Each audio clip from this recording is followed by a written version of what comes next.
When you're staring at a $2,000 plus drone on a shelf, the first thought is usually, do I really need all this?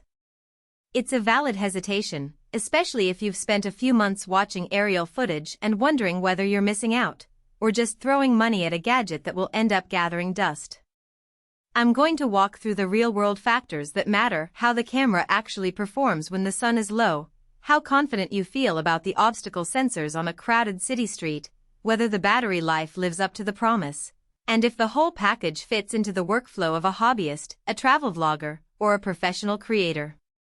Link is in the description if you want to check the product details on Amazon.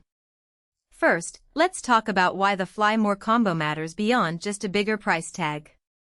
The bundle includes the extra batteries, a 64GB micro SD card, a backpack, and a landing pad, everything you need to stay in the air longer and protect the gear when you're shooting in sand or snow. For anyone who has ever landed a drone, had it tip over, and then scrambled to clean the propellers before the next flight, that landing pad alone feels like a safety net. The extra batteries give you roughly double the flight time before you need to find a power outlet, which turns a half-day shoot into a full-day shoot without the anxiety of constantly swapping cells. Ease of use is where the Mavic series has always tried to differentiate itself. The controller feels familiar if you've used previous DJI models, but the real difference is the omnidirectional obstacle sensing. In practice, I tested it on a narrow alley in an old European town, where stone walls flank the street on both sides and a low-hanging sign threatens to snag a propeller. The drone's sensors detected the sign a few meters out and gently nudged the flight path to the side without any input from me. That level of confidence is priceless when you're trying to capture a smooth glide over a historic market and can't afford a crash that would ruin both the footage and the equipment. Now, what about the camera? The Mavic 4 Pro's sensor isn't just a higher megapixel count, it's built for consistent autofocus performance, even when the subject is moving quickly across the frame. I put it to the test while filming a cyclist racing down a coastal road at sunset. The drone kept the cyclist sharp as they weaved around bends, and the gimbal stayed rocksteady, delivering cinematic footage that didn't require heavy post-stabilization. In low-light scenarios, think dusk or a city skyline after the sun has set, the sensor does a decent job holding detail, but there's a trade-off. The footage retains some noise, and you'll likely need to push the exposure a bit in post to get clean shadows. If you're a filmmaker who relies on pure low-light performance for dramatic night scenes, you might still need a dedicated cinema camera, but for most travel or real estate work, the results are more than adequate. Stabilization is another practical point. The 3-axis gimbal works without the occasional wobble you sometimes see on cheaper drones when wind picks up. I flew in a breezy park with gusts hitting around 15 miles per hour, and the footage remained buttery smooth.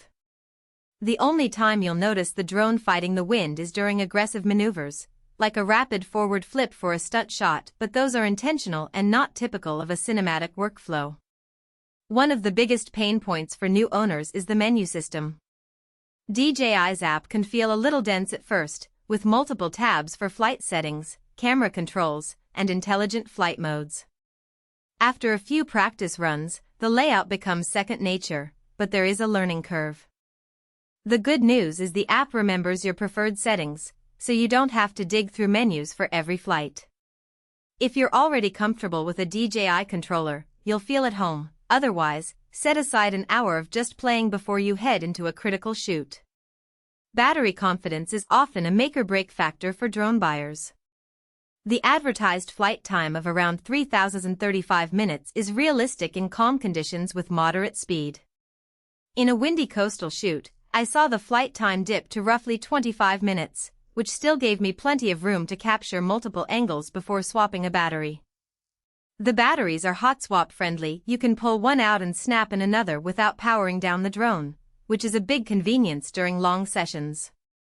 Who should consider this bundle? If you're a professional videographer or a serious content creator who needs reliable obstacle avoidance, solid autofocus, and a camera that can handle a variety of lighting conditions, the Mavic 4 Pro Fly More combo is a compelling choice. Its ability to lock onto moving subjects makes it great for sports, wildlife, and dynamic events. Travel vloggers will appreciate the portable backpack and the extra storage, allowing them to film in remote locations without worrying about running out of space or power. Real estate agents, too, can benefit from the stable